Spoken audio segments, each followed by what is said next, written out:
And okay, great. Seeing the thumbs up. So good evening, everyone. Thank you all for joining tonight for the Homegrown Minneapolis Food Council meeting. I'd like to start by noting that this meeting includes the remote participation of members as authorized under Minnesota Statute Section 13D.021 due to the declared local health pandemic. We're also pleased to be welcoming community members tonight at tonight's virtual meeting. Some may be calling in, but community members can also now join us using Microsoft Teams. So because of the size of our group, please keep yourself muted at all times that you're not speaking. And to keep the meeting moving along and on schedule, please wait to, your turn to speak and hold questions until the end of any speaker's presentation. There is a chat function on Microsoft Teams, but please remember, for those of us who are on Teams, that those who are calling in by phone cannot see the chat box, and that everything typed into the chat will be posted in the public meeting minutes. I'll do my best to verbally communicate relevant information that appears in the chat, but would also encourage folks to share pertinent information verbally rather than relying on the chat feature. So I will now call this meeting to order and ask Tamara to call the roll so that we may verify the presence of a quorum. Council members, when Tamara calls your name, please say present and then introduce yourself briefly with your organization or affiliation, if you have one that you'd like to share. And I thought for tonight's meeting, we'll also, as a bit of a warm welcome, just share what color best represents your mood today. And for community members on the call, we will provide an opportunity for you to introduce yourself after our roll call is complete. So I'll pass it off to Tamara. Okay, thanks. As I say your name, you can indicate present if you are, and the intro that Kate had requested. Swado Abdi, Mel Anderson, Beth Dooley. Present.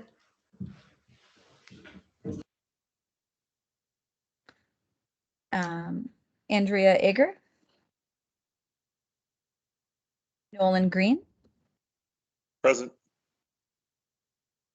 Becca Gross. Present. I'm the community garden coordinator for Minneapolis Parks and Rec, and I'm going to go with green. I feel like the rain is going to make me green again. Kim Havey. Hi, present. Kim Havey, Director of Sustainability with the City of Minneapolis, and I'm going to go for pink, but I want to really go for rainbow. Wishing everyone a happy Pride Day. This is sort of the Minneapolis Pride was moved now this weekend, so they're going to be doing an event, doing the park events with vendors. No parade, but still a Pride weekend in Minneapolis coming up. So happy rainbow colors. Awesome, thanks. Andrea Inouye. Marcus Carr. Kristen Klingler. Present. Hi, everyone. This is Kristen. I'm representing the Minneapolis Health Department, and my color is red. I don't know if that describes how I feel, but it describes the red raspberries that I see growing out in my backyard, which I have my eye on. All right. Amy Maz. Not important. Present. And I am working for Hennepin County in waste reduction and recycling, and I'm holding a friend's baby right now, so she's screaming a little bit, or you might hear her cooing. So I'm gonna go with pink, because that's what she's wearing. Sweet, thanks. Emily Mengi. Present. I'm Emily. I'm with Land Stewardship Project, and I would say kind of like a light purple, like happy, good mood, but like calm and a little tired. Okay, Ibrahim Mohammed. Devon Nolan. Where the jobs Present. parcels Are we are, doing the introduction? house. Sorry, I came in right at the end. Something about a color. Yes. What color are you feeling? Oh, Devon Nolan. I manage the West Broadway Farmers Market here in North Minneapolis and serve on the executive committee with Homegrown. And I am feeling, I don't know, what color correlates with exhausted? Is that purple, black, brown, gray? Whatever translates to tired. So thank you. Well, thank you for being here, and I wish you all of the rest and rejuvenation you deserve and need. Lisa Opheim. I am present. I lead an effort called Climate Land Leaders, and I'm feeling lavender. I'm looking out over bee balm prairie plant and a bunch of drunken bees hanging off of this. They love it. All right, Tasha Powell. Present, co-founder and president for Change.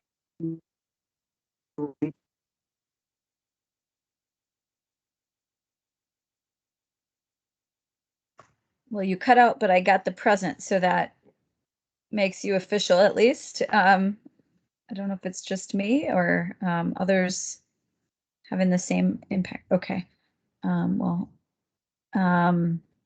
If we get the reception back, then we can hear more about Tasha's color of the day. Otherwise, we'll move along to Aiden Reed.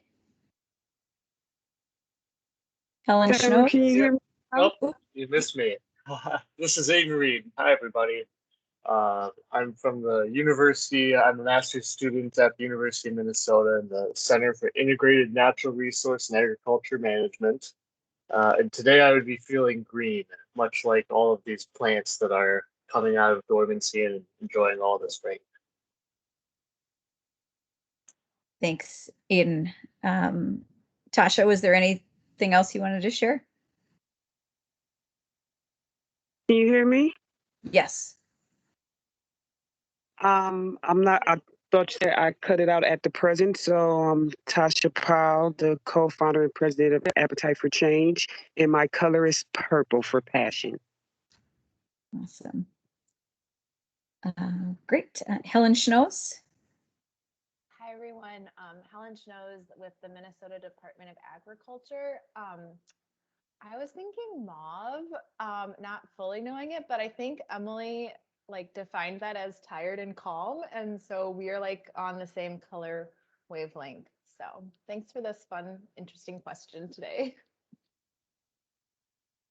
Okay, Councilmember Jeremy Schrader. Oh, hey, everybody. Jeremy Schrader, City Council member for Minneapolis, also food council member. I go blue, just the other part of rain. It makes me a little bit sleepy. And at the same time, I just want to go outside and kind of smell everything growing after the rain. Mm-hmm. Thanks. Tiffany Lachey.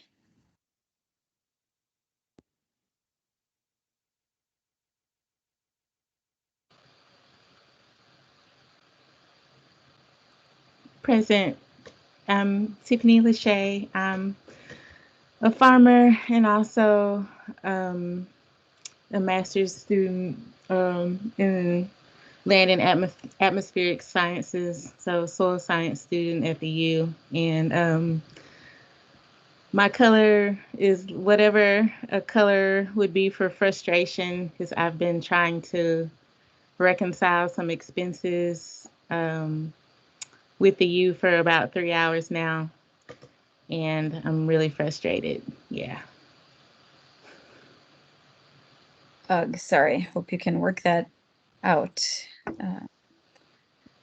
Thank you. Jason Walker. Yang. Versega Tamina.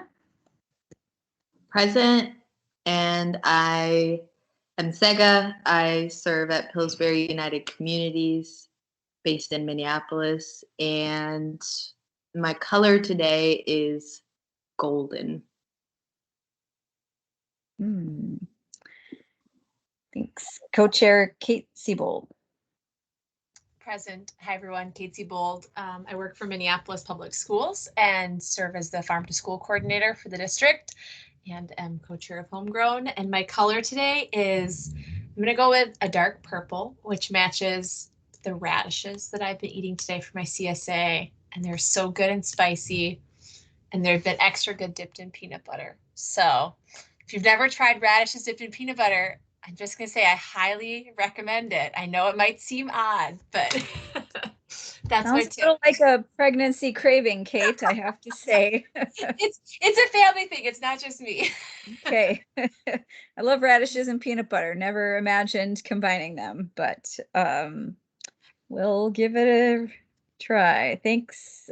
You are 16th member present, making that an official quorum. Thank you. Excellent. Thank you, Tamara. Wonderful. So at this time, if there are any community members who've called in or have joined us on Teams, please feel free to unmute yourself at this time and briefly introduce yourself with your name, any organization or affiliation you'd like to share, and your color of the day. Hi, I'm Tom. I'm here on behalf of Plant Grow Share. I'm interning with them this summer, and the color that I am associating myself right now is like an orange. I'm looking at some marigolds right now, and they're very orange, and I feel pretty orangey. So, yeah. Great. Thanks for joining us.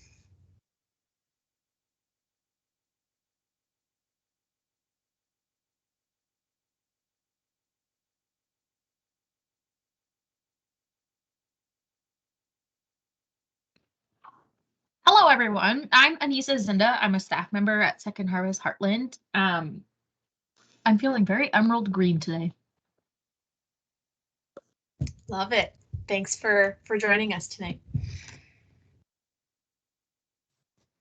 Hi, everyone. My name is Micah, and I'm the hydroponic specialist at Pillsbury United Communities, along with Sega, and I'll be talking today a little bit about the hydroponic farm. So thank you for having me. And my color of the day is basil green because I've been working with a lot of basil today. Yum. We look forward to hearing from you later.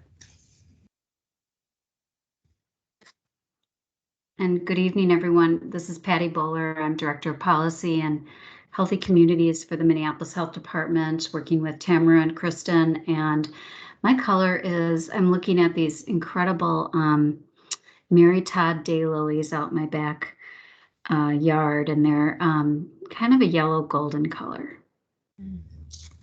Lovely. Thanks, Patty. And yes, also, if there's any city staff on the call, please also introduce yourself now as well. Hi, this is Grace. I'm in AmeriCorps Vista working in Homegrown with Tamara. And today I think I am feeling sort of a light blue because that is the color of the bandana that I had to put in to get the hair out of my face. So it feels fitting. Happy to be here. Thanks. Great. Hi, everyone. This is Sam Jensen. I also work for the health department supporting Homegrown, and today I'm feeling yellow because this weather makes me happy. Yay. Thanks, Sam.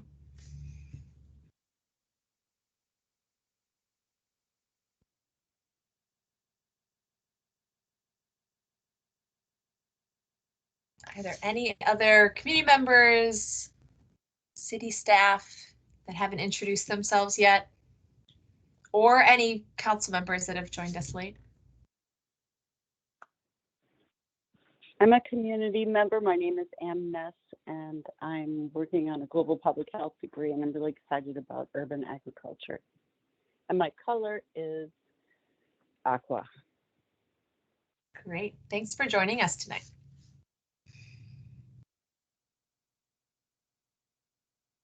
Hi, I'm Kevin Ellis. I'm a conservation specialist with Hennepin County, and color for me is also a blue, like a cerulean, not in a depressive way, but just kind of feels nice out. Great. We're glad you're here.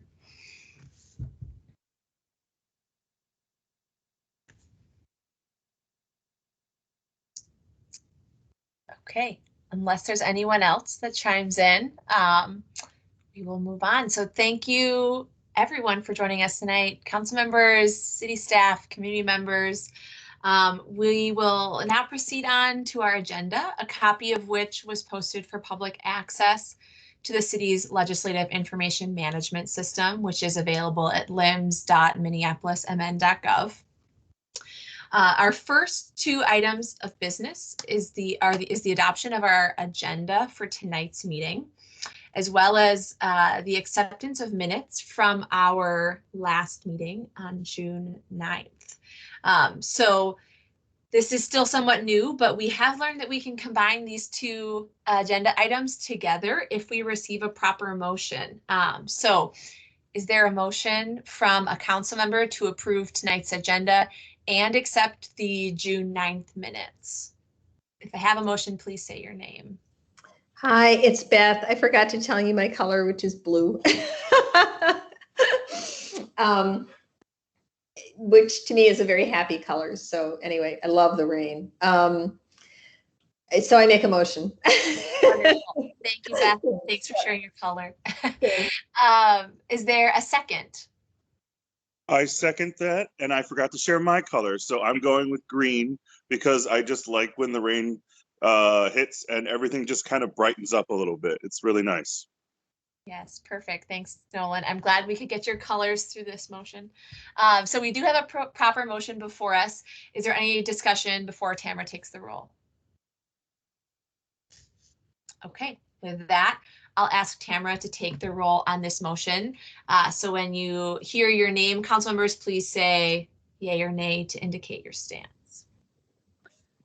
Okay, Swato Abdi. Mel Anderson. Beth Dooley. Yay. Andrea Egger. Nolan Green. Yay. Becca Gross. Yay. Avy. Yay. Andrea Inouye. Marcus Carr. Justin Klingler. Yay. Amy Maas. Yay. Emily Mengi. Yay. Ibrahim Mohammed. Devon Nolan. And we had a second from Devon Nolan, was that a yay? Yay. Sorry, I'm in two meetings. Yay. Can you hear me? Yes, thank you. Impressive juggling. Teresa Opheim. Yay. Tasha Powell. Yay. Aiden Reed. Yay. Ellen Schnoes. Yay. Councilmember Jeremy Schrader. Yay. Tiffany Lachey. Yay. Walker. Mai Yang. Co-Chair Sega Tamina. Yay. Co-Chair Kate Siebold. Yay. In yays, that motion passes. Great, thank you, Tamara. So now moving on, our next agenda item is some unfinished business from last month's meeting, which is to review the Minneapolis Parks and Recs Board Parks for All plan and our recommendations and input on that. So along with the agenda that Tamara sent out, council members would have received also a document that outlined much of what we discussed at last month's meeting in large group and also in small breakout groups. And we went through and made some updates to that. And so I'll maybe pass it to Tamara just to discuss the process a bit more for how we'll review tonight. Sounds good. So as a kind of another review of what Kate just reviewed, as mentioned, we spent a good amount of time in the last meeting discussing in small groups and in large group some potential recommendations from the Food Council to the Park Board, which is part of the Food Council's charge to make recommendations to the city the park board around food systems needs and opportunities. And so in that discussion, there was affirmation of the recommendations that the task force led by Helen had drafted, with a few additional comments that were collected from each of the small groups and incorporated into this recommendation document, which I will try to pull up here. And what will happen is, and as Kate mentioned, that was part of the meeting materials as well.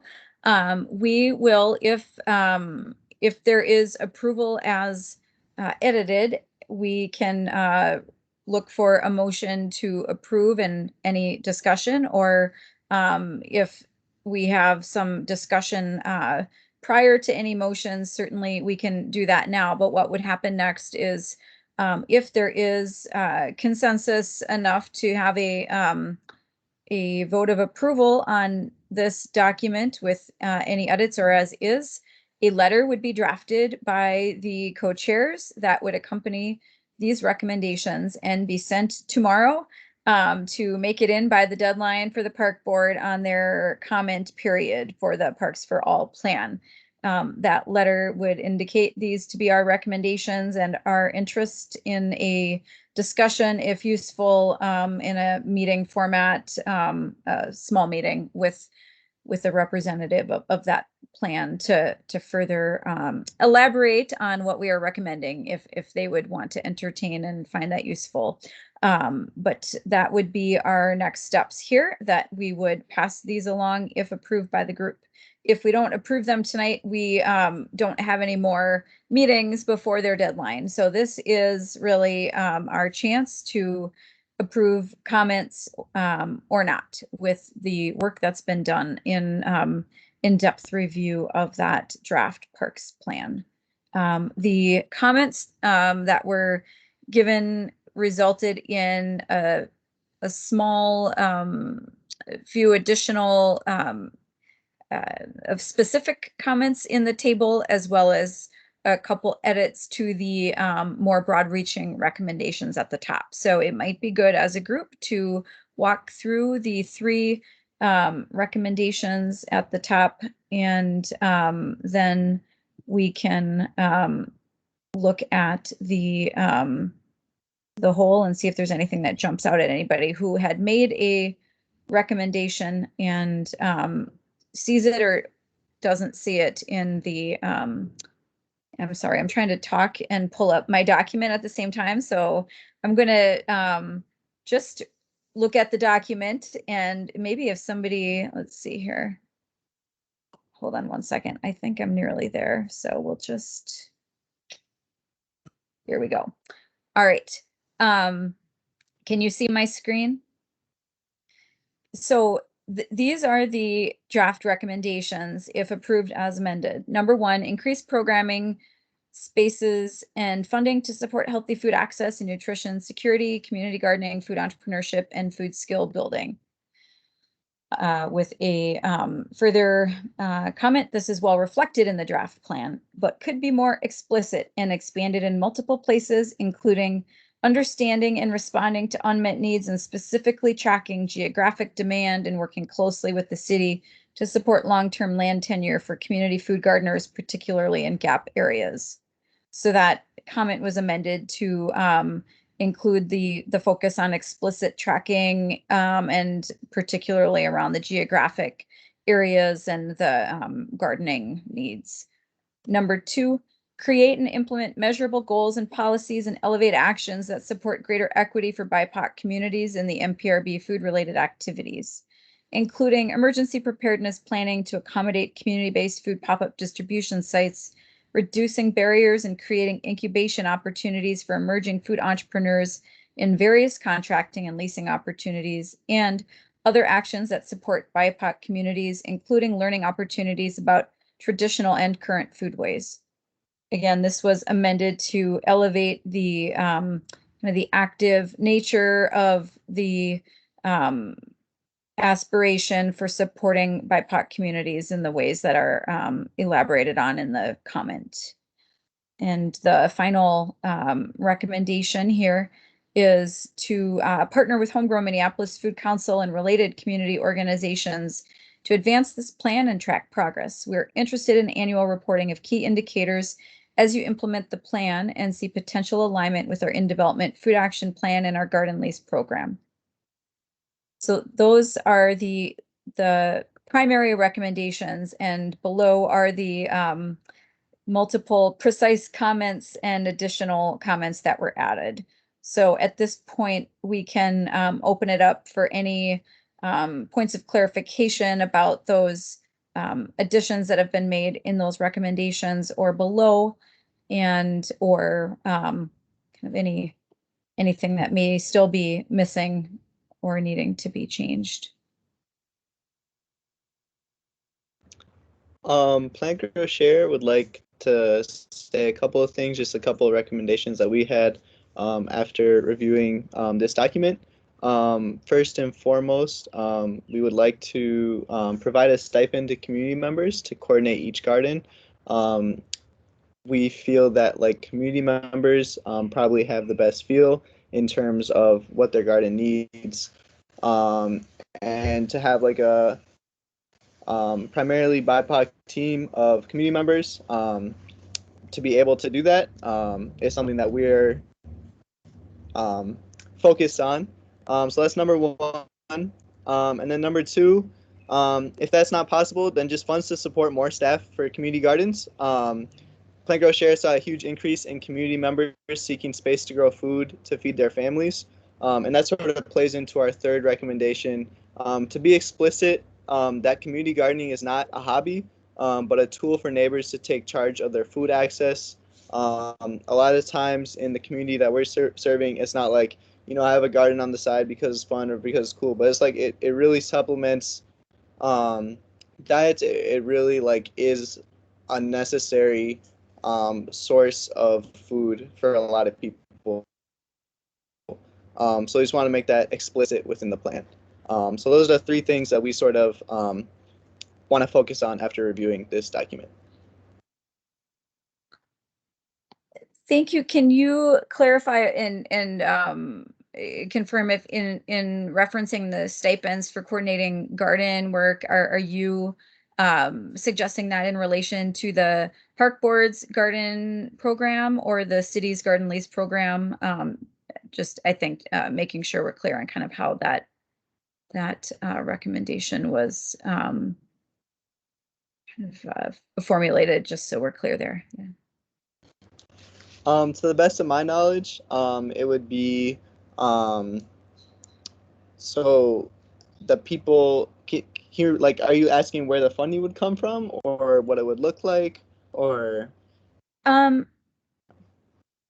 think what if you could explain a little bit more how that would look in relation to the way the community garden program operates at the park board, and maybe Becca, maybe it's clear to you, and I'm just not fully sure of how that would look. So yeah, maybe Becca, can you just jump in quickly and if there is kind of a way that this would work in your perspective or further articulation of how that works? Yeah, so each community garden site within parks has a volunteer community garden lead, and that's defined in the policy. So I would imagine that, Tom, you'd be thinking about like having stipends available for those folks. Yeah, and sort of decentralize it a little bit and maybe have multiple community members. That's if there's funding available. Yeah, so to sort of spread out that responsibility is what we're looking for. That sounds great. Love it. This is Sega. I think if I'm hearing you correctly, that's something that could fit in or align with number 2 here in these recommendations. Just thinking about how you resource actually investing in greater equity. You know, people have to be compensated for the labor and the time So I think that might be a manageable like revision, even adding to the list of including emergency preparedness planning. I might propose, or I could see just adding one point around resources to folks who are stewarding or growing.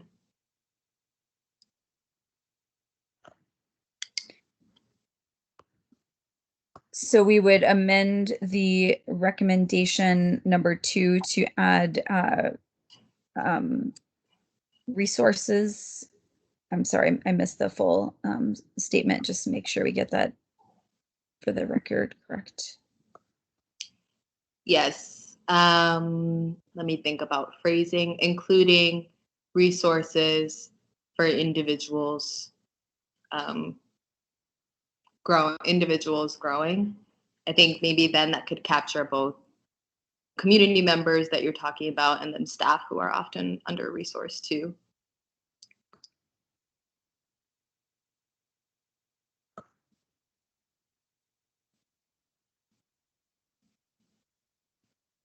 Okay. We will work on the wording of that as an official addition to the recommendations. Are there other additions from the comments? And thank you so much for those comments from Plant Grow Share. I want to make sure that I think process-wise we can be clear that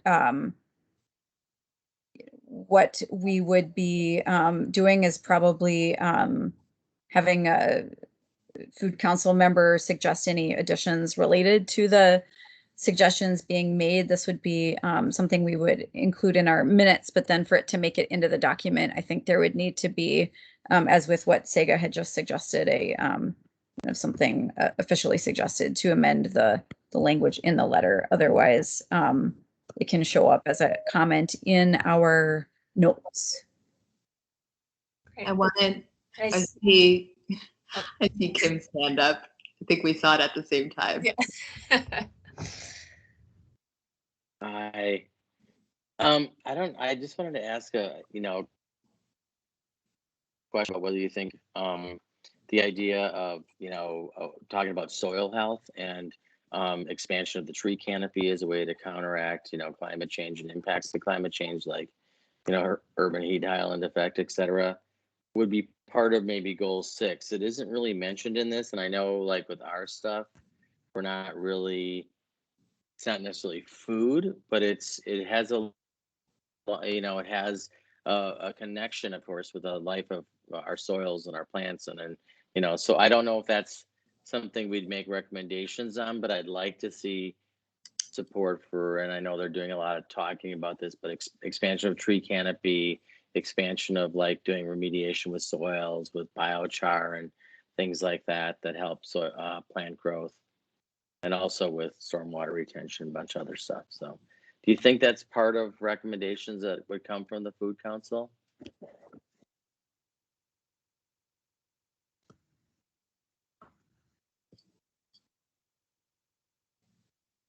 That seems relevant to me. I was gonna say the same thing. I think it could be like you made a good point, Kim, that in some ways I think it's all ecologically connected, right? As we think about our garden spaces. So to clarify, you were looking at adding language in under goal 6 in the table. Right, where we'd say like support expansion of the tree canopy in areas that are more, vulnerable to heat island effects, and potentially have more vulnerable. Oh shoot, am I dialing out? Oh, darn it. No, you're still on. Did I cut out there for a second? Sorry. So and just expanding the tree canopy, and remediating soils in areas that are most vulnerable to climate change, I would say is more, in one sentence would be what I'd want to add in there. And that means, increasing tree canopy and green space and remediating, packed soils and concrete fill and whatever in areas where we have high susceptibility to flooding and heat island effects, which are I mean, we can outline them, but roughly again, the green zone areas. So be nice to mention that in there in some way as well too. And even that brings up another thing, like if we could mention something about, prioritizing green zones just to reinforce that as across the sort of city policy and into the park board would be helpful from the sustainability policy sort of point of view. Because those are vulnerable communities. That's what created them. In 2017, there was a vulnerability assessment that went through a dozen different criteria that basically created these vulnerabilities, including heat island and localized flooding effects. So we'd have good reference to all that. I'm sorry I'm not being very specific on it. But basically I just want reference to it. It doesn't have, detail. Yeah, to clarify, Kim, were you suggesting that we mention the green zones in that addition on that area 6 or up toward the top of the recommendations, or both? Well, I think it would be awesome playing a bit of an advocate here for that, but including, focusing on areas that the city has designated as green zones, which are our environmental justice, zones, so to speak. So yeah, I would love to have the green zones mentioned up there, but that's a separate from my original recommendation, which is about the soil health and tree canopy expansion, which I'd like to keep in goal 6. Okay. We'll just need to make sure we get all of the language between the people who've suggested it and kind of as I'm trying to track here. So we've got one from Sega, one from Kim, and Sega's was in response to the plant growth share. We can look and see that we've gotten this language correct and have everybody interpret that as an addition to the document. And while I'm working on that, maybe we can see if there's any other suggestions, comments. Any other thoughts, suggestions, or questions from other council members or committee members on the call?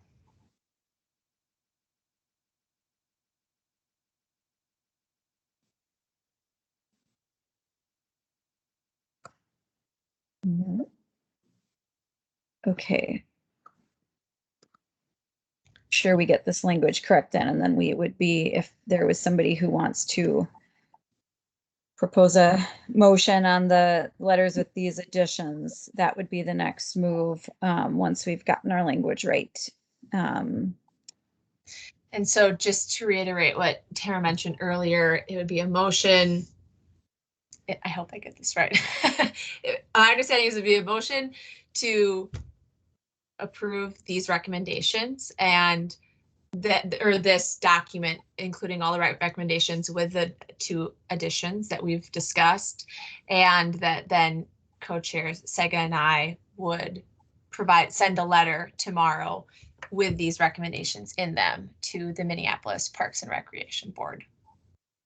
Exactly. So that would be a next step, as well as part of the motion, that it authorizes the co-chairs to send the letter communicating the recommendations of the group. Yes. So approving the recommendations with the updates we've made and support for allowing Sega and I as co-chairs to send the letter. Yes. Okay, great. So do we have a motion for that? Or is there any discussion that we still want to have? I just have one a question. I guess I'd add to the motion, and I'll make it if you agree with this, that you guys have final authority to make the final wording of the letter, and in order to make it, convey the points or what have you, because it sounds like we have to have it finalized tonight in every single word, but there's the flexibility for you guys to alter it a little bit before you send it off. Yes, I think the way we were going to do it was the recommendations would stay intact and the letter would have whatever friendly language would feel appropriate for an introduction to the recommendations, but the substance of the recommendations is what the Food Council would be approving, and then the letter would just be a vessel to deliver those recommendations. Excellent. Okay, great. Yeah. I would move that motion as you so stated. Wonderful. Thank you, Kim. Is there a second to that motion? It's Beth. I'll second the motion. Beth? Yes. Any discussion before, I believe this will take a roll call, correct, Tamara? You are correct. Okay. Okay, any discussion before the roll call? Okay, great. Well, with that, we have a proper motion before us. So I will ask Tamara to take the roll for this motion. Okay. And I will clarify that I will make sure we get the language correct with Kim and Sega on these edits here. I'm trying to do too many things at once with the computer, and I will take the roll, and part of this approval is us subsequently also working with those who propose those edits to get the language precise. But here we go. So please indicate yay or nay in approval or not of the motion, starting with Swato Abdi. Mel Anderson. The bags in front. Your book.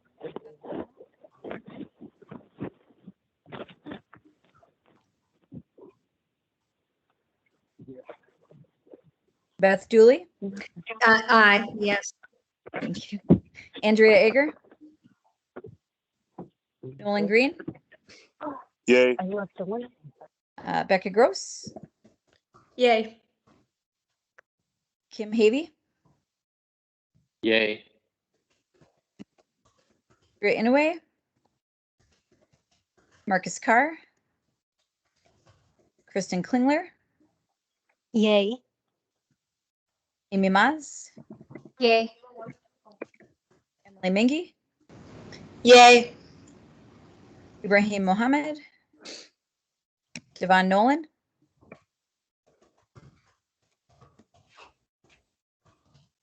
I should also say sorry that the July version is on the project website. I think I hear a yay from Devon Nolan. I'm sorry, you can hear me. Yay. Okay. Is that better? Thank you. Yes. Teresa Opheim. Yay. Tasha Powell.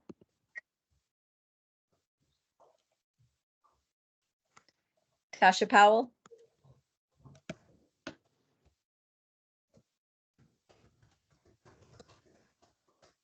Aiden Reed.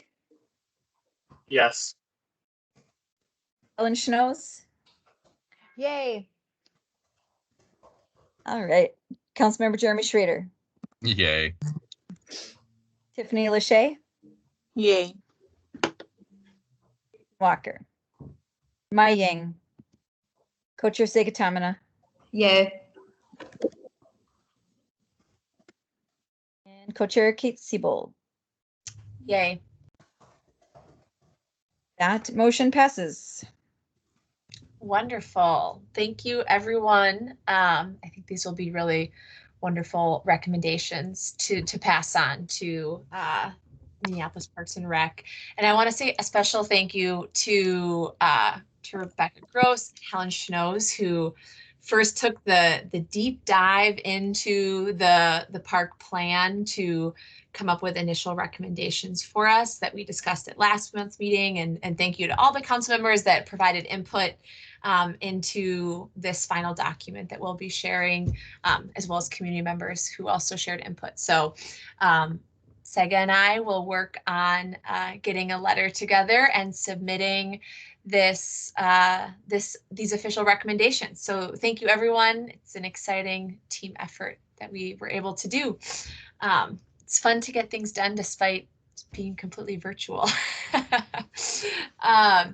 So with that, we'll move on to our next order of business for tonight, which is we have two presentations. The first from Pillsbury United Communities Food Program. So I'll pass it off to Sega and our special guest, Micah.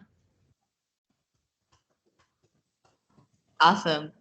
Thank you so much, Kate. So for those of you I do know, Food Council members, of course, and then for those of you joining maybe for the first time or who I don't know, my name is Sega, it's Agatamana, and I've been with Pillsbury United Communities for several years, witnessing and being a part of the food systems work grow. And I'm really excited that today we have Micah Hell, who actually joined the agency amidst COVID. So they can tell more of their story there, but has incredibly taken our freight farm, our hydroponic operation at North Market to the next level. So I'll kick it to you, Micah, to share.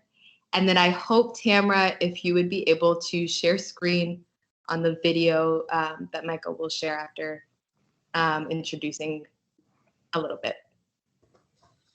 Awesome. Micah, all yours.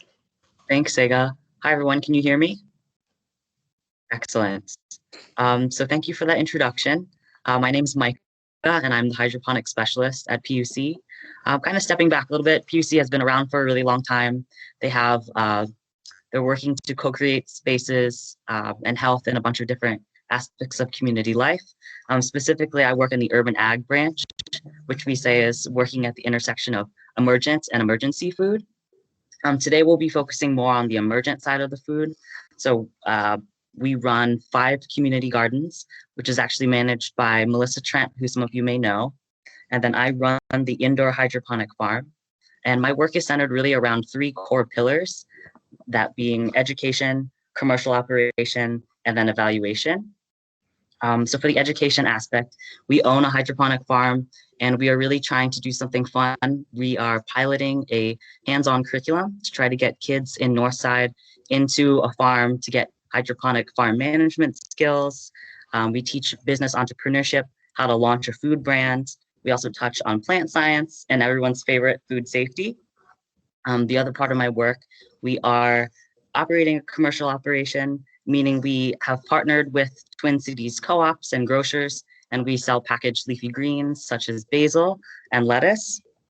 And then finally, the evaluation side of the work. I was kind of brought in a little over a year ago to kind of add some clarification to operating costs, labor costs, like what do we actually need to do to fulfill our mission of giving hydroponic skills to young people in Minneapolis.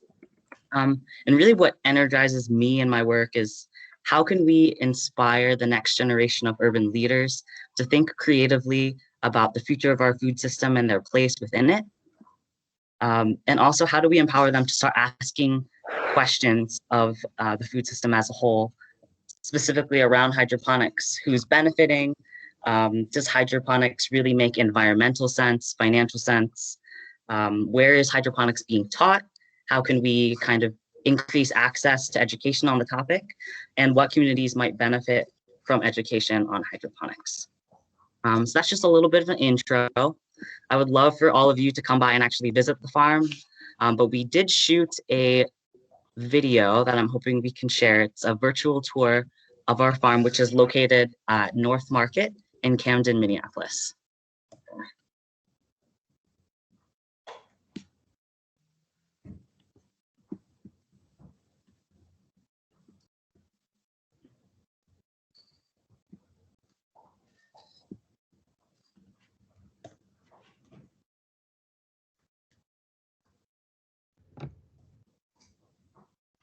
Tamara, I think you might need to link your audio to Teams so that we can hear, unless others are hearing the audio. Okay.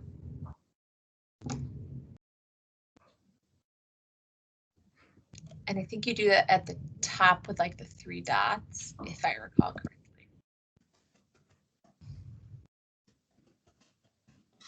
When I see Helen's thing. Yeah, it should be in the, like when you click your share screen, it's part of what pops up from there.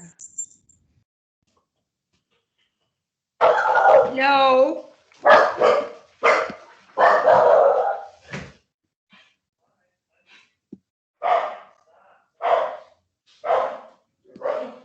Everyone, my name is Micah. My pronouns are they, them, and he, him, and I am shooting this video today from Minneapolis, Minnesota. I am very excited for the opportunity to talk to you today about a form of agriculture called hydroponics. So this shipping container looks very similar to what you might see on an Amazon Prime truck. It's refrigerated, it is climate controlled, and inside you will find grow lights, HVAC, airflow, CO2, you name it. We'll go inside in a little bit, but I just wanted to give you context because it does look very different from what you might expect. We just got this awesome billboard put up a few days ago, and I think it explains the process pretty well. Just to kind of give you an overview, things from this container we harvest from these vertical towers that you see here. That's a bunch of lettuce growing in the vertical towers inside, kind of like a cutaway. We start everything from seed. We use these Cocoa Choir grow plugs up here, and then we blast the little baby seedlings with LED red and blue light. So when you look at it, the lights look kind of pink. And then from there, they get transplanted into a nursery where they get regular water. They get transplanted into the vertical towers, and then they get harvested. And then all of the food from inside this box goes directly into North Market, which is over here. Hey guys, welcome to the inside of the farm. Behind me, we have two sets of towers. You're looking at the left side, which is growing some lettuce closest to us. And then down the line, we have some basil and some Thai basil growing. And on the right side here, we have different herbs. We have lemon balm that's closest to us. We're also growing sage, thyme, and experimenting with romaine lettuce. I'm very excited to give you an up-close tour in here because right now we're actually closed to the public because of COVID, because of food safety standards. There's not a lot of space in here, but we'll be able to get you as close to the plants, the infrastructure, and the nutrients as possible. So hydroponics is a form of agriculture that uses nutrient-enriched water to grow food, to grow plants. If any of you have planted a seed before or grown food with family or friends, you know that what a plant needs to grow is sun, water, soil, and also carbon dioxide. But in this system, we eliminate the need for soil completely, and we do that because we supplement the water with the nutrients that a plant needs to grow. To my right side here, I have two tubs. I have a tub of A nutrients. So this is liquid nutrients, A, macronutrients, and then we also have a tub of B. These are the micronutrients. So macronutrients, we're primarily talking about nitrogen, phosphorus, and potassium, the magic 3, NPK, and then we are talking about micronutrients, some stuff like zinc, copper, and iron. And then to my right side here, you'll see some of the dosing boxes that we pour these nutrients directly into. We have a computer system that this farm runs on. So let's say we need 500 ppm of nitrogen. And currently, the water that runs across sensors tells us that we're at 300 ppm of nutrients. It will dose up to get us back to the 500 point based on set points that we determine in our farm. Let me give you a little bit closer look. We're going to start with some of the seeding and the germination area that we have in the farm on this table right below me. So the first step to growing food in this system involves a seeding cell tray. These are used in outdoor farms too. And instead of soil, we use these grow plugs. I don't know if you can see that little hole right there, but we seed directly into these. And this feels kind of spongy, sponge-like. It's actually made of coconut husk and peat moss. And we use this instead of soil because when water is dripping in the system and the plants are getting watered, this maintains its shape really well. It won't break apart into little pieces like soil might, but it's like a sponge too, and it holds its moisture really well. So it keeps the seedlings moist for a longer period of time. And then this is a packet of romaine lettuce seeds that we get from Johnny's, and we hand seed. So for romaine lettuce, it's about 3 to 4 seeds per plug. And we do that for all 200 of these cell trays. This, I've seeded Thai basil and basil into this tray here. And from there, after all of the seeds have been planted in each of these 200 plugs, they get a humidity dome, which is this plastic dome over top. We place it on here We put little labels on the trays so we know what seedlings are popping up. And then they get placed in the germination station, which is on the very underside of this table. All right, guys, so we have seeded our tray. We have soaked it in water. We have spritzed the top of it with some water just to give it that start. From here, we keep the humidity dome on and we will put it into the germination chamber on the lowest section of the table. Fits right in there, along with the other varieties of crops that we seeded yesterday. And from this point, we're going to turn on the lights.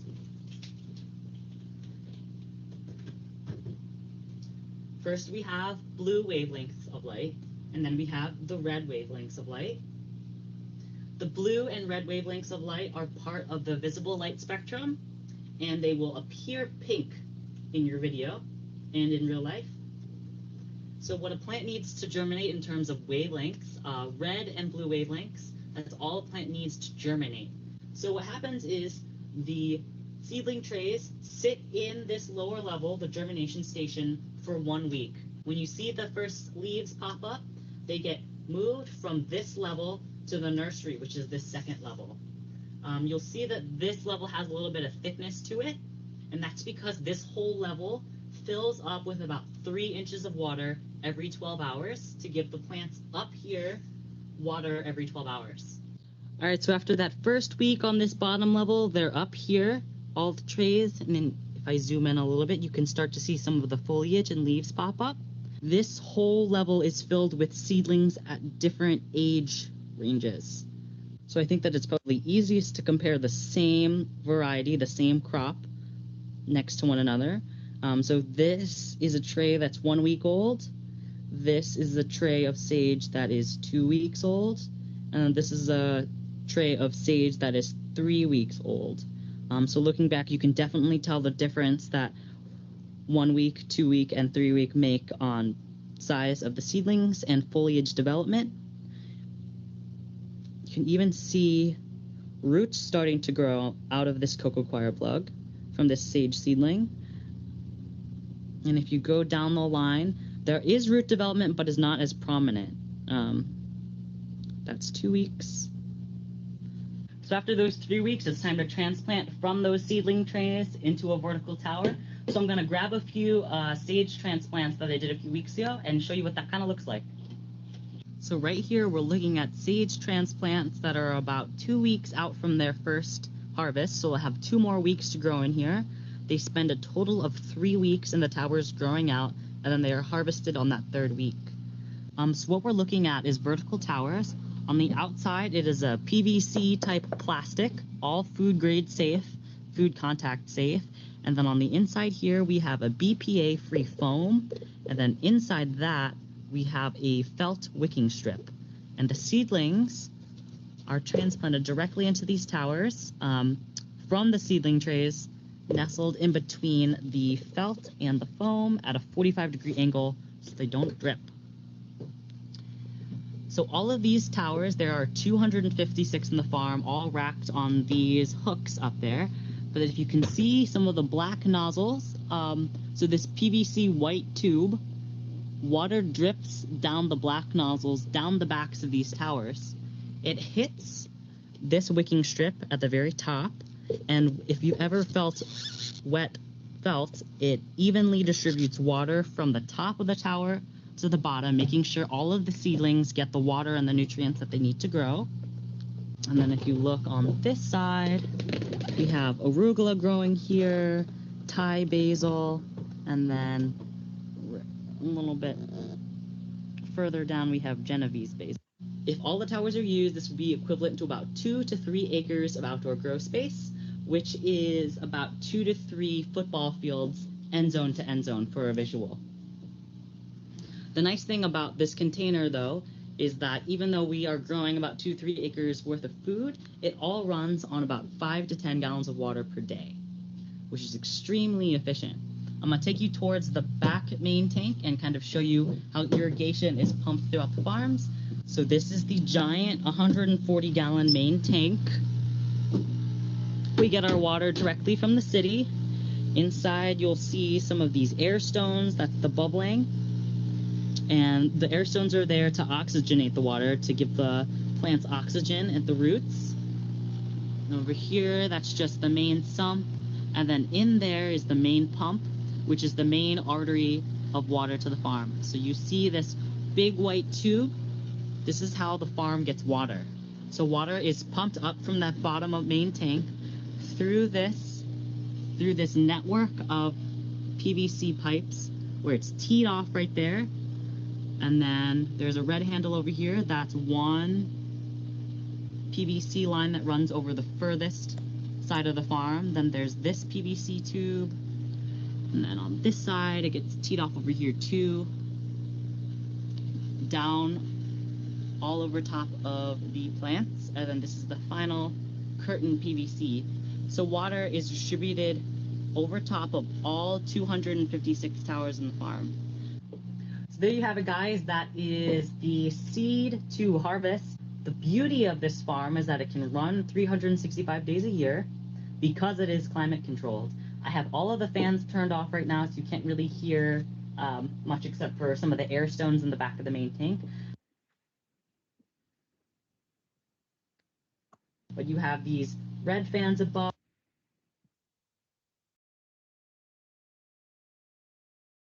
We're pausing a little bit short of the end of the video just to make sure that we're all still here at the end of a long day. But we can share the link, and I know you had a few thoughts that you wanted to close out before inviting questions, Micah. Yeah, sure. So thank you all for sitting through that, and I hope you take some time to just watch a little bit of the end. I had the privilege of giving a few of you a tour, but I hope one day we can all get you out there to the farm to see what we're doing. But I am open to any questions that anyone might have about hydroponics or about what we're doing in there, or about CEA, controlled environment ag, whatever comes to mind.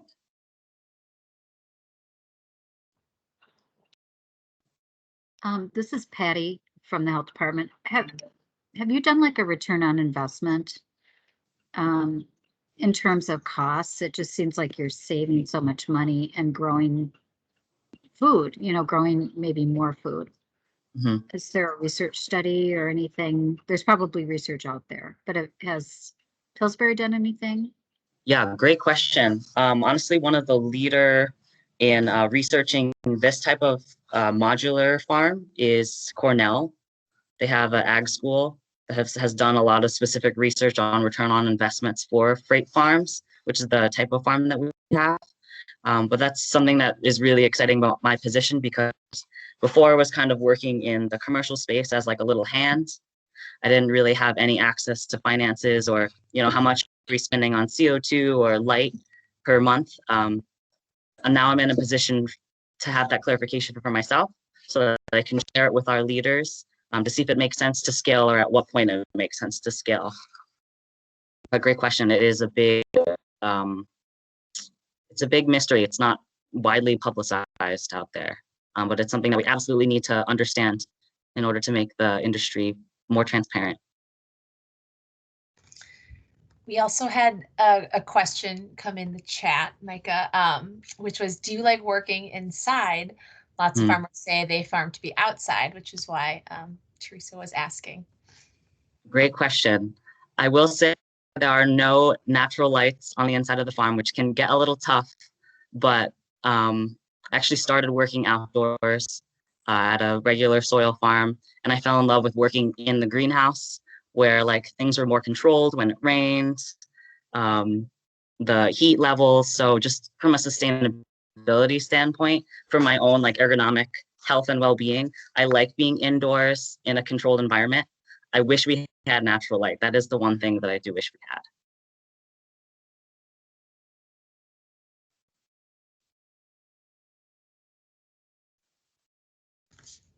Any other questions for Micah? Say, hi, this is Kim. Micah, nice job. While I actually was entranced by that video, you walked through it extremely well and explained a lot of great things. The ability for you to relate to how many acres that was, how many, with your 4 acres or multiple football fields, how much can you provide as far as like food for how many families? What are we talking about here in relationship to the number of people we can feed? I think 2 to 3 acres is something that's kind of put out there by freight farms. For us to really understand it, it is completely dependent on what you're growing in there in terms of yield. So you could be doing lettuce, you could be doing basil, you could be doing carrots or potatoes or something more root heavy, more intensive. But we just say 2 to 3 acres is like an easy visual. From a yield perspective, it also depends how often you would need 50 pounds of produce available, because you have to kind of divide the farms into sections in order to have that available each week. Right. I know it's like hard to tell with the net, but I will tell you, like, I do a little terrace gardening in my downtown condo here, and I made literally like about 2 dozen quart-sized bags of pesto from like an area that was like 3 feet by 4 feet. You know? Wow. So I'm just like thinking about like how much you're producing in there. And so anyway, I agree with what was said before too, figuring out how we can scale this up, how it means to that. The other thing I wanted to know about was, how does this relate to how much energy it takes inherently to be able to produce that, relatively speaking, to what we're doing now within our current system? Much of what you're doing is still grown at least in Minnesota and other places in greenhouses. Anyway, certainly like basils and stuff like that. But just relatively speaking, how does it relate to what we're doing right now with our current agricultural system? Yeah, great question. I just calculated this recently. I think energy-wise, we're spending about $208 a month on energy, and that's mostly going towards the air conditioner, which is like the only form of coolant we have going on the farm. And in the summer, it's running constantly. To give a comparison, these farms are pretty energy intensive. They use 3 to 5 times the amount of an average house in a month. But one thing I didn't mention is, on top of North Market, we were actually given a generous gift from Twin Cities Eco Club and a few other community partners to install a solar array. So we're actually powered 100% on solar right now. Yay! Yay! Oh, that's awesome. Yeah, I mean, it always begs the philosophical question. Well, if it's 100% renewable electricity that's free, it should we still be limiting it through energy efficiency? I mean, so another day, another shit. But I mean, so but I love the fact that you're doing that, and I just thought your presentation was great, and thank you. Congratulations. I really appreciate it. Thanks so much.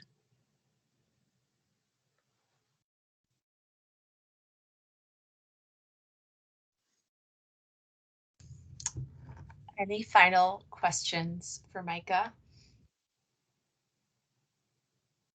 And I'll just add that Sega did include the link to the YouTube video so that we can watch it later.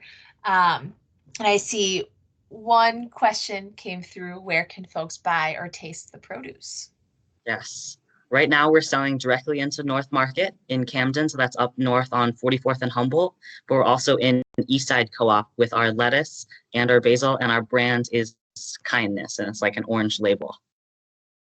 Can you repeat the name of the brand? You cut out for just a second. Yep, Kindness. Kindness. Yep. Wonderful. That's great. Well, unless there's any other questions that come through, thank you so much, Micah. That was a really wonderful video. And I know I'm going to save the link because I want to watch it later and hopefully share it to some students at MPS. But really wonderful job and great work. And thank you so much for sharing it with us tonight. Thanks so much for having me, guys. Really appreciate it. Great. Thank you. All right. Well, with that, we will then move on to our next presentation, which will be our fellow council member Helen Schnoes is going to be sharing an update with us regarding NDA and the 2021 legislative session funding around local food programs. So I will pass it off to you, Helen. Thanks, Kate. Hard act to follow. I'm talking about like bureaucratic legislative stuff, and that was an awesome video. So yeah, really great. I have a few slides that I've put together for high level, but also no, I'm not getting everything. So really, Tamara and I talked about welcoming other updates or information that other council members have to share related to state funding for local food systems and food security. I will try to share my screen accurately. So let me know how this is going as I put it in presenter mode. Is that working correctly? Yep, that looks great. Okay, it's not my notes screen. No, cool. Great, thanks, Kate. Hi, everyone. Just to reintroduce myself, I am Helen Schnoes, Regional Marketing Specialist at the MDA. Going to do my best to summarize some high-level things about the budget and welcome your questions as we wrap up.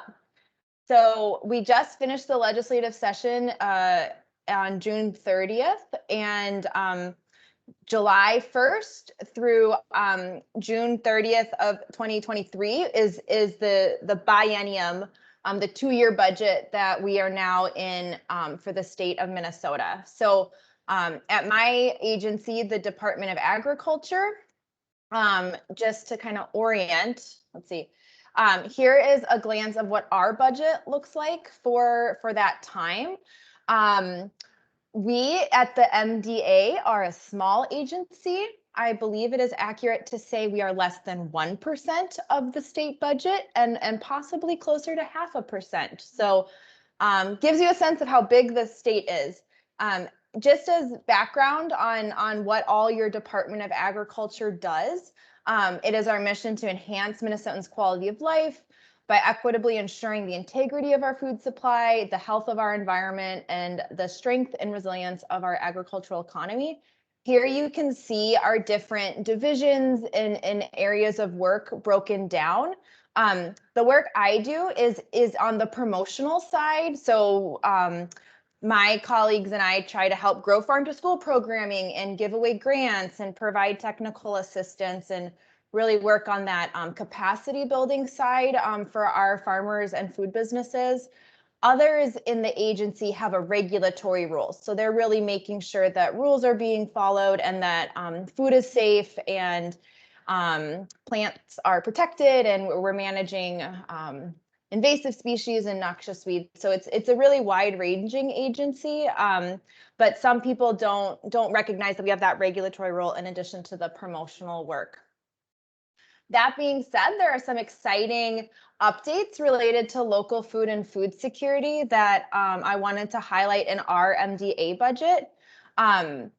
Last year with the COVID pandemic, we really saw on highlight some of the challenge facing meat processing that's come about through a lot of consolidation in that market. And so we're investing a lot to help the smaller meat processors in Minnesota have more capacity and have our resources better able to support them and expand that small and mid-scale meat processing in the state. I'm really excited to see that we have a significant investment in how our agency can support emerging farmers. The definition that we have for emerging farmers is a bit broad. It includes immigrant farmers, farmers of color, beginning farmers, women farmers, urban farmers. So really anyone who you know, the industry hasn't kind of traditionally supported, but we know are important not just to what Minnesota agriculture is now, but really what it's becoming as we look ahead. Part of that support is we're going to have a new Office of Emerging Farmers at the agency that'll be led by an emerging farmer coordinator. And I think I'm okay to say, but my colleague Lillian Otieno, who's been working in our produce safety program, is moving into that role. And I'm really thrilled about the great work she'll be able to do in that leadership capacity. We also got an investment in how we're working as an agency to support land access and land transition. As we know, there's a coming generational moment as farmers retire, and the future of those agricultural lands is a big topic. We're also looking at the mental and physical health that are related to agriculture and food systems. And so we've been doing more work recently led by my colleague Meg Moynihan on farmer mental health and rural mental health. And so there's more funding to support the continued development of that work. And then close to my heart and Kate's work as well is our farm to school grants. And a lot of our grants at the Department of Agriculture are in what's called our AGRI program. That stands for Agricultural Growth, Research, and Innovation, if I am accurately remembering that acronym. And that was funding that was originally really focused on biofuels, but has been more recently applied to a wide range of innovative agricultural practices. And so I believe that total fund is around 16 million. And then there's a lot of different components within that funding. And so some really exciting increases in the cap, the kind of earmarked amount within that Agri fund is the legislature allowed for up to a doubling of how much we can spend on farm to school grants. It had previously been 400,000. For the next 2 years, we have the authority from the legislature to grant up to 800,000. In addition, our urban ag grants had previously a limit, I believe, of 300,000 that is now increased to an earmarked limit of 600,000.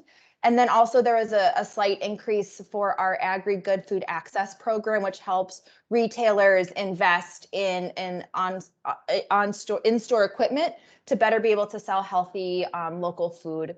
So really excited about those last three. And I know a lot of probably homegrown members and community partners were really active in making the legislature know about those priorities and those needs in our state. In addition to the agriculture budget, obviously there's a lot of other budget if we only have less than 1%. And so some of that is also related to food security, both in funding and legislative work. I believe we may have heard on a previous meeting that there was some threat to the Market Bucks program, which is a program that allows SNAP users, food stamp users to go to the farmers market if it's a participating farmers market, and I believe it's up to $10 that they spend from their federal food stamp benefit. The market and really the state then helps them expand that dollar so that instead of spending 10, they get 20. And Hunger Solution manages that program. It came under some unexpected heat, but there was great rallying in our state to say, no, this is a win-win-win where communities benefit, shoppers benefit, farmers benefit, and it has been saved, which is exciting. Our colleagues, or my colleagues with the Department of Human Services wanted me to highlight 2 legislative changes that are significant to food security in the state. One is that tribes are now allowed to apply for the Minnesota Food Shelf program that they manage, and also that there's new funding to implement a more robust quality control for SNAP and food stamps. So again, that federal program that's administered here at the state level. The only other highlight I have, just because I know other announcements are coming out from city and county governments, is there's still a lot of funding that is coming from the feds related to the American Rescue Plan, and a significant amount of that funding was granted to state governments. The legislature made an agreement with the governor that the majority of the funding coming to the state government as part of that relief is not going to be decided at an agency level, but will be included in the next legislative session. I don't know all the details on that, but that's what I understand at this point. So if folks have more precise questions, we can maybe engage someone in legislative affairs to provide a more precise update. So that is what I have for now. I appreciate the opportunity to share and welcome questions. And again, anything I can't immediately answer, I will coordinate with Tamara to get answers to the council members. Thanks, everyone. Thank you so much, Helen. That was great, a great overview, and we appreciate those updates. And exciting to hear some of the good news that was included in that, especially given the updates we'd heard at previous meetings around market bucks and yes, some of those increased funds for other work to strengthen our local food system and support emerging farmers. That's really great news. So are there any questions that council members or community members have for Helen?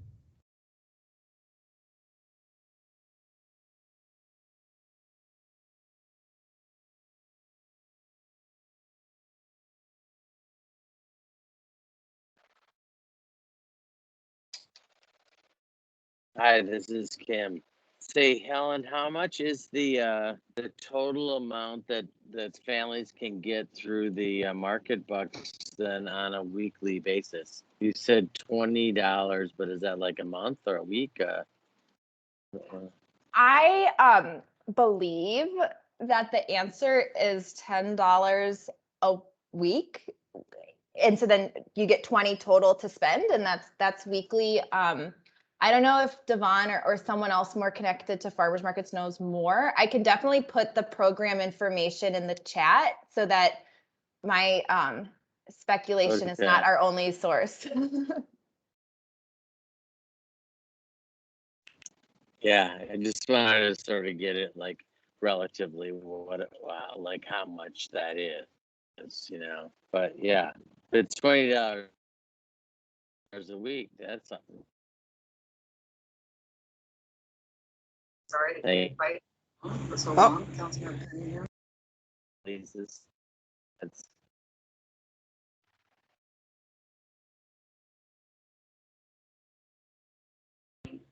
I think I heard my name. It sounds like Kim is breaking up a little bit. I think the question was about market bucks and how much they can redeem in a week. Correct. Yep, that was what I understand. The max is $10 per market, essentially, right? So we have folks who I know frequent a few markets during the day to maximize their market bucks, and I don't think people should be penalized for wanting access to more healthy fruits and vegetables, knowing that statewide, the Market Bucks program cost us less than $500,000 for the entire state of Minnesota. So I think the cost benefit analysis we can really we can point to, and we can look at, you know, we can see the impacts of market bucks. So thank you. Thank you for that additional information, Devon. And Helen just shared the link to the Market Bucks page on Hunger Solutions. And for those of you who are calling in and don't have access to the chat, all the links and everything put in the chat will be in the public meeting notes after this. So you're welcome to log on once the meeting notes are published to access those links as well. Any other questions for Helen?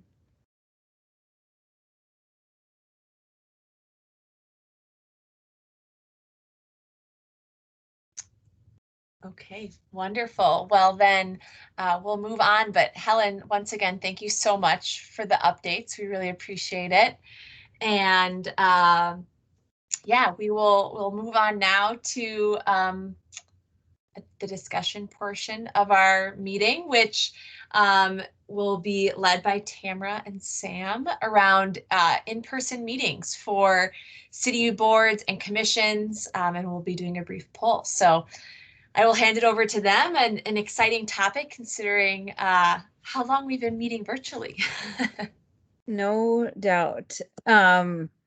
And I will say, if anybody else had any other legislative updates, really appreciate Helen's sharing from the MDA, and we could do that in announcements if there were any other any things we should have on our radar to celebrate or to be kind of watching. But yes, as you mentioned, we've had a long run here online together, and we are doing so under the requirement that we've had to not meet in person, which will be changing as the as most people probably have followed. The governor and the state have kind of shifted the declaration of emergency, but the city has made a decision to extend the kind of certain portions of the emergency declaration through the end of September, and that is something that allows us to meet virtually the state's rules for public meetings do,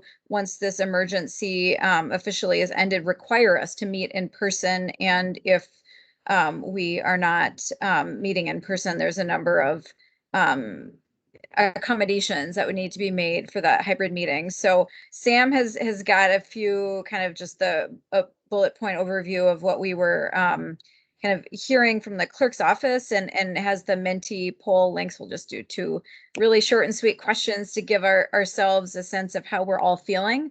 Again, these are basically rules that we are required to follow, whether it's to be required to meet virtually or to be required to meet in person, but there would be some accommodations that could be there. So I will have Sam give that additional clarification, and then we'll have the 2 questions, which we can pause after each one and just kind of take stock of how our group is feeling about this transition, which we'll have at least a couple months here to make.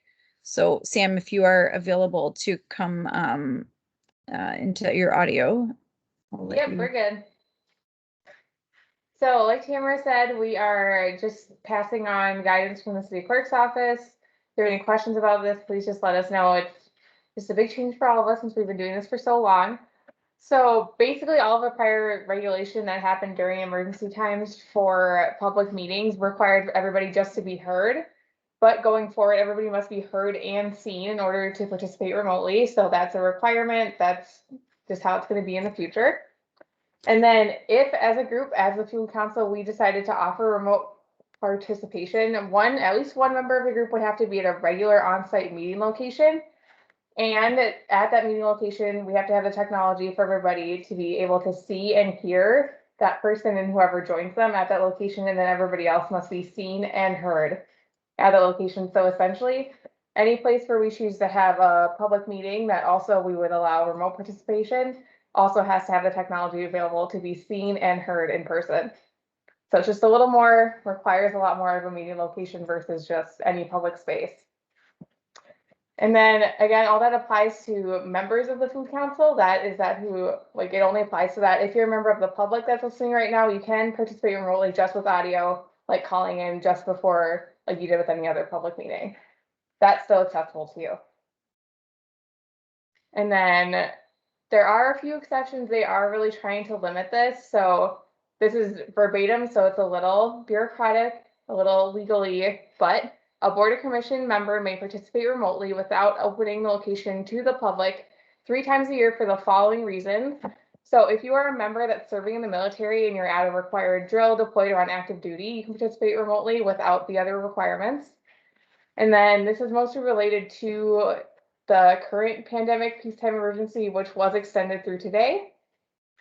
But so after 60 days after a peacetime emergency ends, in particular for the COVID one that we're looking at now, if you've been advised by a healthcare professional or otherwise are doing quarantine, any other personal or family medical reasons, that would also be an exception to the remote meeting rules. Do we think that captures everything, Tamara? Thank you. I think not only is this full of legalese, we did have a meeting with this city attorney trying to walk us board and commission staff through all of the legal requirements that we do need to and want to follow to have our meetings be legal and accessible meetings. So thank you, Sam. It's simple and complicated at the same time, depending on how, in life with the pandemic, if people are together in a room or if we need to accommodate other places, then more rules start to come into play and more technologies. And so, however, I know many of us are so excited to see each other, but also have some trepidation about the transition and the adjustment, and whether we're inside or outside and how that may work. And so, I will say for those that are maybe just started in the Food Council last year and so mostly have participated in this way or are calling in for the first time as a non-member participant, we used to rotate every month to a different location. And that was part of the joy of being at a food council meeting and being a member or a community participant, that we got to see. We'd be at an in-person tour of the hydroponic operations, as opposed to just seeing the incredible video, but also to get to be together and maybe even taste some of those greens. And that really was a real part of the essence of our group. And so yet that did pose other logistical and technical challenges, not knowing if every facility will be accessible physically as well as technologically. And so, and there's also a staff time and an expense potentially for those that host us, if we continue in that way. However, conversely, if we were to meet downtown, we do know that that's posed challenges that people have been vocal about. We have access to city buildings for meetings, but that is a parking expense often for folks, and getting through if the traffic returns downtown, kind of a challenge. So this is something that we can talk about as to where we meet and if we rotate in the same way. But the first Menti question will, let's see here, if that has been dropped in the chat yet, and then we can have folks. Thank you so much. Sam, we've got HTTPS to verbalize this, the www.menti.com/KN3X67XHRH, voting code 874115-9. We're going to direct this one specifically to food council members. Would you be comfortable returning to in-person food council meetings this fall? This is to get a sense of the feeling in our group. It's a yes or no, forced choice. You may not know. We didn't give you an unsure option here. So yes or no, we'll give folks a minute to think about if they would say yes or no. And we'll follow this up with an open-ended question, where if you didn't answer or no, you can give us more of a sense on that. So let's go there and answer this question.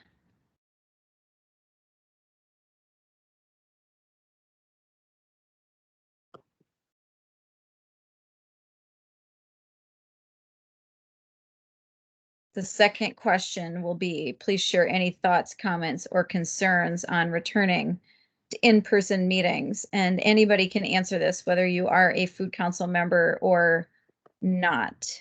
But Sam, do we have a meter on the first question? Have we gotten all our responses on that? I'm afraid to exit out from my shared screen now. Got it. It went.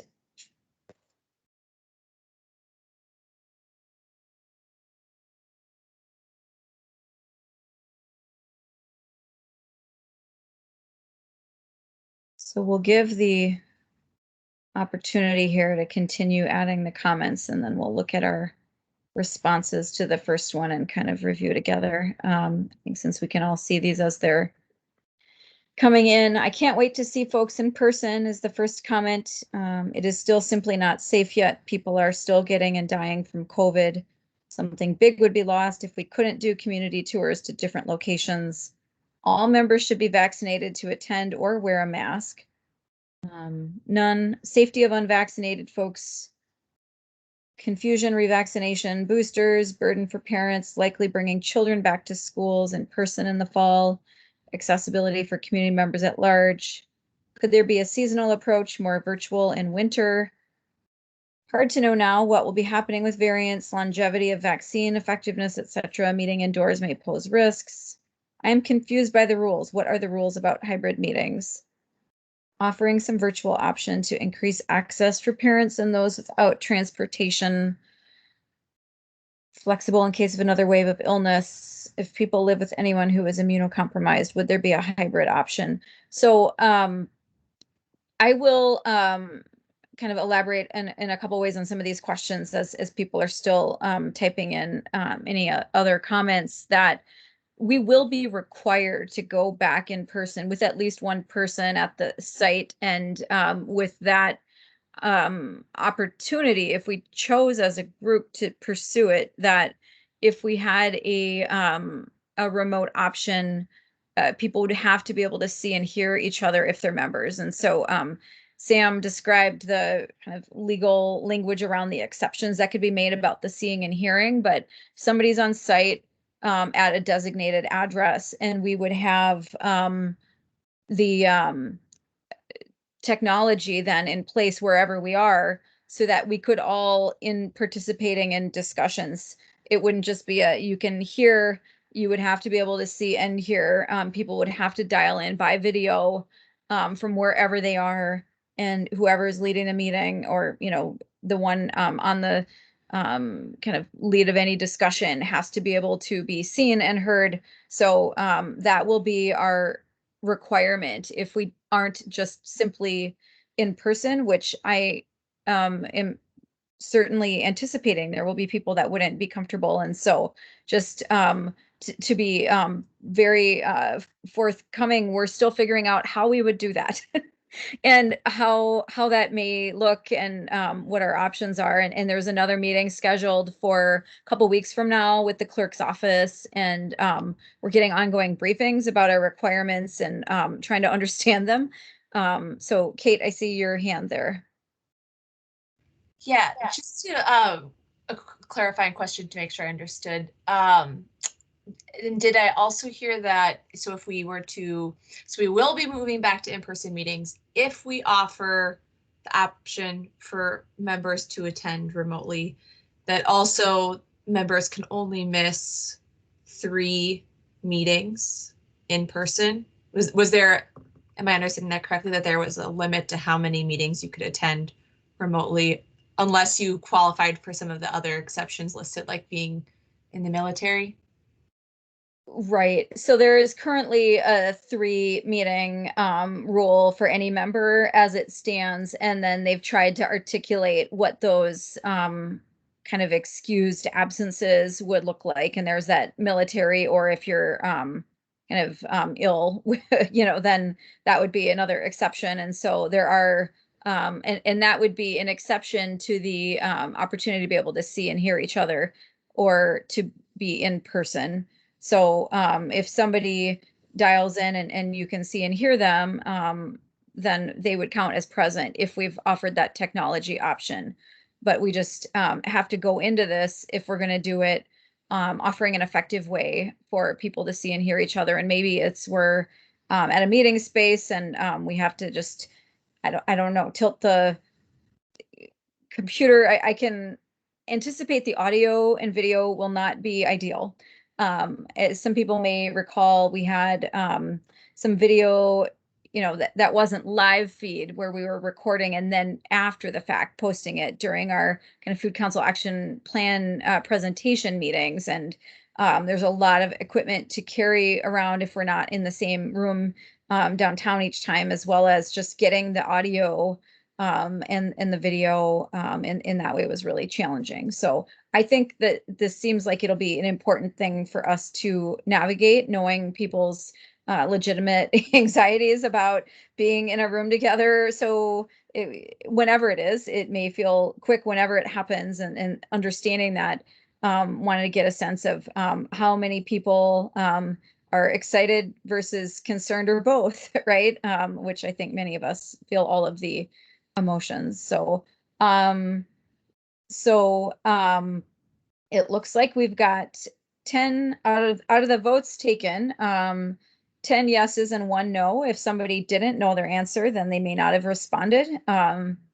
So the no's will matter. We will, I think, anticipate this might not be the only no. And even if there is only 1 no, then we as a group will want to explore kind of, more the nuance here of when would there be a comfort, or is it just hard to say, and what would it look like, both with members and non-members alike, having access to this forum.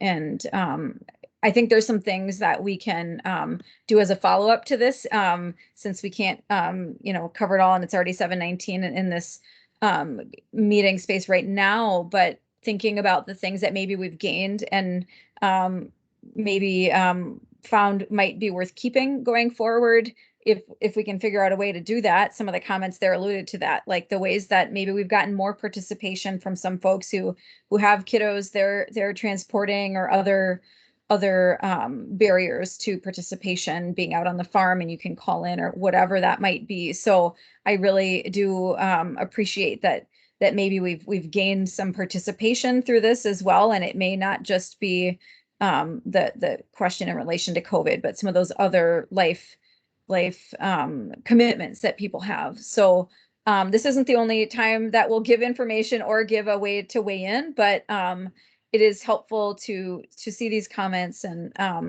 is there anything anybody else would like to add before we move to the end, since we are kind of short on time here? So we will still be meeting virtually next month, to be clear, if there's any confusion on that. And I think in September as well. And we have the option in September, it looks like, to go back in person or to stay remote. And it clearly will need some time to get the plan made for this. So it's if a hybrid option is rolled out, it will not be in the next couple months here. So, but more to come. We will communicate as we have information, and continue in the executive committee agenda planning meetings to dig into what that looks like as we're planning our meetings as well. So stay tuned there. And I think we can wrap that unless there's any other final comments or questions to our next section. Thanks, Sam. We have a few city announcements, which I can be quick on, and then give room for any other announcements. One exciting announcement that I think might have actually gone live today. I see it live on the city website. We are hiring a full-time staff position for Homegrown, the food security public health specialist.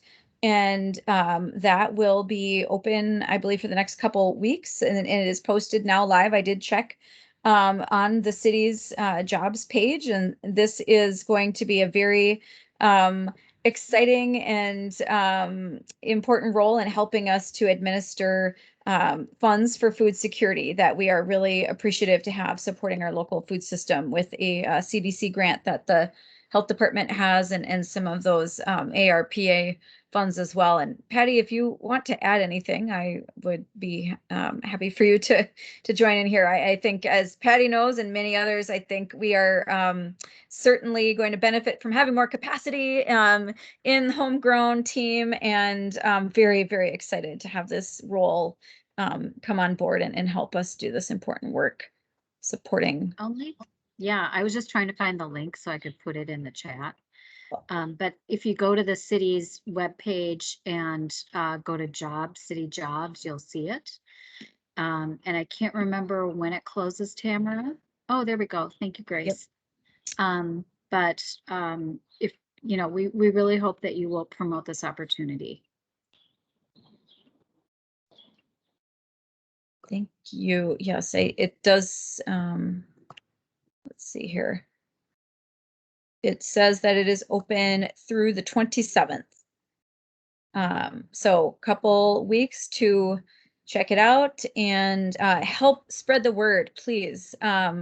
This is a really great opportunity for somebody who really cares about this work. And I know you all are so embedded in the work yourselves. And so please help us get the word out. Or if you're thinking about it yourself, feel free to throw your hat in the ring. But we're just really, really, really excited and grateful to have the opportunity to expand the capacity in doing this important work. So that is that one. We also have a different kind of opening. Our wonderful member Mel Anderson, who has been in the executive committee with us, will need to step away from that role due to just the many hats that she's wearing and needing to focus on the small business and other job and work that she's doing, and really appreciate the contributions and commitment Mel has made. And that means that we have an opening for the executive committee that, since we still have about half of this year left, could be filled through a vote of the group if we have somebody who would like to consider stepping into that role. It's basically a monthly meeting and about an hour long in preparing for the Food Council meeting of the upcoming month, and just some kind of ongoing visioning that really is focused right now on kind of continuing to get that food action plan done, and kind of look at those other emergent opportunities like the park board comments and other ways the Food Council can be responsive and proactive. So I will send a follow-up email after this meeting. Please let myself or Sega or Kate know if you are interested or have any questions about the role, and we will welcome and encourage any kind of self-nominations or any suggestions of folks that maybe could be nudged a little to participate in this leadership role with the group. Any questions or comments?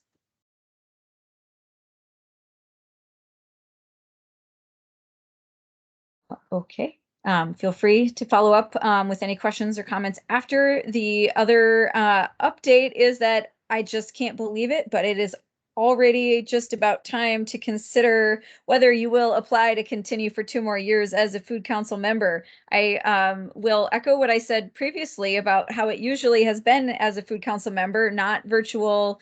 In the next 2 years, of course, it will be probably an ongoing evolution back into whatever that next normal is. But I know that there is many wonderful experiences and policy and community building opportunities together. And so you can start to let those little thoughts percolate about your role as a Food Council member. And it will be by the end of August that we would be looking at beginning that recruitment cycle for the next year. And so it's a 2-year term, and we will be sharing more on that, but just a heads up that thinking about people to cultivate and invite to meetings who might be interested in the Food Council and in your network. A good time to get those ideas rolling and invite folks to check out the meeting and give a thought to becoming a part of this leadership group for the local food system. So I can turn it over to other announcements, and I see one just got dropped in the chat here. Teresa, Sharing Our Roots has a huge amount of garlic just harvested and would welcome the opportunity to donate a lot of it. There's a point there. And Kate, if you want to lead the rest of the announcements here, I can hand it back. And Devon just dropped a link in the chat as well that I'm opening up for careers at Appetite for Change. Devon, is there anything you want to say specifically? Sorry, I hit send too quick. Just wanted to make an announcement that Appetite for Change is hiring a couple different roles for a Northside Fresh coordinator, as well as you may be aware that Breaking Bread reopened with a soft launch today. So we're looking to ramp up staffing there as well. That's why I'm a little sleepy. I had a pretty heavy lunch. It was really good. And also just to make folks aware that the West Broadway Farmers Market is still accepting applications for vendors. We do it on a rolling basis throughout the year. Obviously, the greatest need right now is for prepared food vendors or food trucks. But we are welcome to any vendors that are interested. So thank you. Thank you, Devon. Other updates or announcements from folks?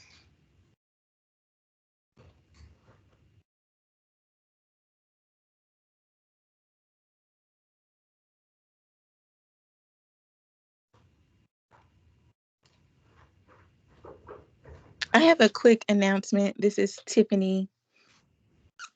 I need about 40 more community gardens to conduct macronutrients and hydraulic conductivity testing on. So if anyone has, I know Rebecca may have community gardens, any type of community garden or urban farm, I need to do soil testing on. Thank you.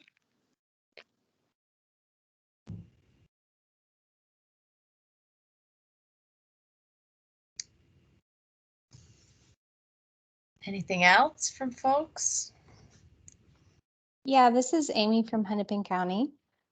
So this fall, we're going to be doing another round of our Food Waste Prevention Challenge. And something we want to do this time is to host 4 workshops. So we are going to be looking to see if people can host workshops on things like knife skills, basic cooking, local foods, just for people to attend.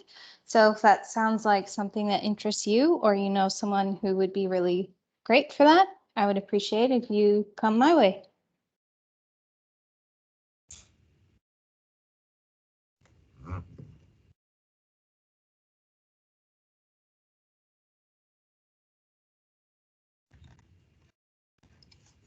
Great. Okay. And just for those who might not have caught it, that was Amy from Hennepin County for that. And it was Tiffany Lachey prior to that regarding community gardens for macronutrient soil testing.